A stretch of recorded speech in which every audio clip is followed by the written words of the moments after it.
21 minutes past 5 here on LBC. Interesting interview there, I think, with Xavier Rollet from the London Stock Exchange.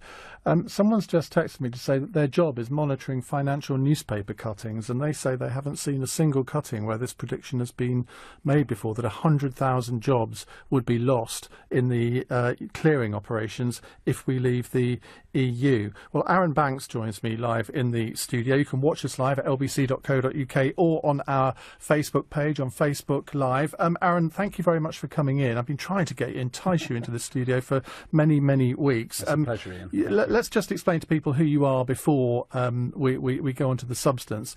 You chair the Leave.EU campaign and Grassroots Out. That's right? And very not Grassroots Out. Right. Leave.EU. But you're that's kind of the same thing, aren't they? Well, not really. But anyway. you provided quite a bit of funding for them too. Yeah.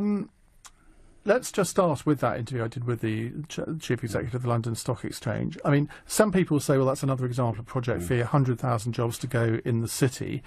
I mean, he sounded fairly convincing to somebody who's not an expert on these things. I mean, I thought, well, should I not trust him? He seems to know what he's talking about. Well, maybe he's after the French equivalent of a knighted, I don't know. But from a financial point of view, I mean, I'm heavily involved in finance, from owning a bank to an insurance company. London is a preeminent financial centre in the world. And funny enough, Singapore and Hong Kong are number 3 and 4. They're tiny little rocks in the middle of nowhere. So it's really fantasy land, the sort of things he was talking about. But does he not have a point when he says that the European Central Bank, they won't owe us any favours if we leave? I mean, I suggested they might do this out of spite rather than out of any sort of real economic reason. In a way, it's the same threats that were levied about the euro, that if we weren't in the euro, we couldn't partake in European finance.